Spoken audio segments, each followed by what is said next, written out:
Hello everyone, today we have new video review, and as you can see this time we are going to check fresh release from Arma Hobby. There's a 1/72 scale aircraft kit which this time copies Hurricane Mk.I. As you can see, that's a simple kit, that's a not so-called expert set. And that's why we have only 1 star, which means it's easier to assemble in comparison with what we reviewed before. And if you're interested in more detailed model, I would recommend to check our previous video review with expert set. But this one is dedicated, let's say, to the simple, basic version. So as you can see here, we have this nice box art. It's really beautiful, I would say. And overall design of the box is quite unusual in my opinion, because as you can see, it's quite clean and elegant, I would say. And it does not mimic any of other existing manufacturers, and that's really good. Here you can see comparison with my hand. It's not that big box, I would say, but let's not forget that this is a 1/72 scale kit. And here on the side you can see what is included inside. So there are plastic parts obviously, and decals, and of course assembly manual as well. Then here we have some information about the manufacturer as well as some safety advices. And on the rear side we have another small surprise, at least for me, because this set contains only 2 marking options, while expert set offers 4 marking options. So here we have marking option from the September-December 1940. It comes from the 303rd Squadron Polish Air Force, and this one comes from the 1st Squadron RCIF in September 1940. So it will be up to you which one you choose to replicate. But now we are going to open this box and take a look inside. As you can see, this is a side opening box, and here is what we have inside. There is plenty of space inside, so I guess everything will arrive intact to you. So let's put the box aside, and here is what we have inside. So 1 plastic bag with all necessary parts inside. There are several plastic sprues and also clear plastic sprue, which is not packed into any separate plastic bag. So be careful with this.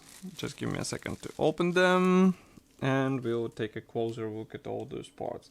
So I would like to start with this clear plastic sprue. Let's refocus the camera so that we can see those parts closer. Here you can see them. So as you can notice, we have here canopy parts as well as some clear elements for the cockpit. Molding quality is really great, but this kit does not include masks. So if you want to get masks, you have to get expert set, or you will have to buy the separate aftermarket mask set for those clear parts. But again, I will repeat myself that molding quality is really great, so I don't see any issue here. Next we have wider plastic sprue. That's actually the first gray plastic frame, so let's refocus the camera. Now you should be able to see it. So here we have the tail fin, which is molded together with the rudder. We also have the propeller hubs. Actually there are 3 types of them. Then we have landing gear wheels. Main landing gear wheels have this weight imitation, and also tail landing gear wheel is molded together with tail landing gear strut. Here we have 1-piece pilot seat, and also this, I'm not sure what is this part. I guess it will be used for the air intake on this aircraft. So that's all for this sprue. Next we have the biggest sprue in this kit, I would say. Let's refocus the camera so that you can see everything in focus, and here they are. So here we have wing parts, we also have fuselage halves, we also have here separate propeller blades, air intake halves, here you have another one, and then we have landing gear panels, exhausts which are molded separately, wheel well parts, and some other minor elements. So just to remind you that this kit has quite interesting design, because first you will have to assemble the landing gear parts together with wing, and only then you advance to the assembly of the cockpit. And now I would like to bring those parts closer so that you can see what we have here. So external detailing is quite typical for this scale, I would say, but it looks quite good. So we have recessed panel lines and riveting. Here you can see the perfect example on this wing. And of course, flaps and ailerons are pre-molded, so you won't be able to drop them on your aircraft, so you have to keep it in mind. And here you can see the top half of the wing, which also features recessed panel lines, and it looks quite good in my opinion. Note that here both halves are joined together, and we have quite a lot of attachment points on the front edge. Here you can see separately molded propeller blades. Here are the cockpit walls, and also the cockpit floor, and also the rear wall for the cockpit. So all those parts will have to be combined together. Next we have fuselage halves.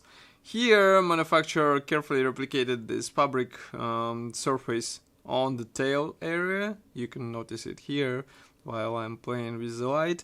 We also have recessed panel lines obviously, and of course air intakes and exhausts will be installed separately.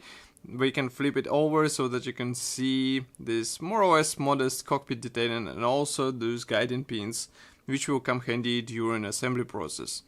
Then another interesting thing is that, for example, this propeller base, as you can see, it has this special guiding elements. I will refocus the camera. Now you should be able to see it. So it has these special guiding pins which will help you with proper alignment. Then here you can see landing gear doors, and note the size of these parts. Here you can see comparison with my fingertip. They are really tiny. Here you can see also rudder pedals and central control column. This is a dashboard, and as far as you can see, we have here the compass pre-molded, as well as this plane surface for the decal, as far as I can understand, because from the rear side, or maybe this side should be used, because here we have also some imitation of the dials. Then here you can see tail wing, which is molded as one piece part, so you won't have to deal with two separate sides, and those nice exhausts, and those landing gear wheel wells parts. And another interesting thing is that those sprues from Arma Hobby model have those interesting elements on the side. I guess they're made as a buffers in order to preserve parts intact. Correct me if I'm wrong, of course. And now we can move on to the next thing which is included here. Those are decals. So decals are printed by Tech Mode, and as far as I can see, we have the correction note. So first of all, this decals sheet, and as you can see here, we have all necessary symbols for 2 marking options. We also have seat belts and even dials for the dashboard and some stencils here. So printing quality is really great. But then we have a errata note. Here you can see it. Let's bring it closer. I guess it is also printed by Tech Mode. So printing quality is really nice, and here you can see it on the light. Okay, and marking guide is printed on the separate sheet of paper. So let's zoom out a bit, and now you should be able to see it. So here we have airplane shown from all necessary sides. Here is the first marking option, actually the one which uses these correction symbols, and then we have the second marking option here. Both are camouflaged in the same style. It is quite typical for the British aircraft, so it will be up to you which one you choose for your build. Then here we have assembly manual. So assembly manual is printed in form of this simple brochure. We have short history note. Then here we have masks application guide, even though masks are not included. And I'm not sure.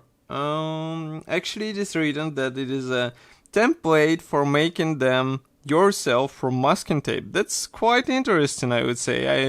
I would say straight that it's the first time I see such thing in the kit, and it might be a good idea to have in the kit, so that you don't have to, let's say, try to measure to cut everything precisely. You have everything here, you just cut according to those templates. Really nice idea in my opinion. Then here we start assembly process. We start with the main landing gear wheel wells. Then we install them on the lower wing half. We install landing gear legs, and then we close the wing halves together. And only then, as I said before, we start with the cockpit parts here. Then we join everything together, we install fuselage on the wing, and note that wing will have the pedals and the control column pre-installed. We also glue in place those tail wing parts as well as tail fin, and on the last page you can see the process of the installation for this air intake, position lights, exhausts, and canopy. So as you can see, there are two options for the canopy, open and closed obviously, but for both versions you'll need different parts, so keep it in mind, it will make some difference. And as far as you can see, that's pretty much all, but this one was really a nice bonus, I would say. And in my opinion, this, let's say, simpler version should be interesting for those modelers who would like to try some simple project without PE parts, without any extras. It might be a perfect choice. Of course, 1/72 scale has its own limits, but you should know what you can assemble, so I guess this won't be a huge problem. And of course, I will be happy to hear your opinion here in the comment section below. Don't forget that you can help us financially by pressing the donate button on our website and choosing the amount you would like to send via PayPal. And I will see you in the next video review as usual. Bye.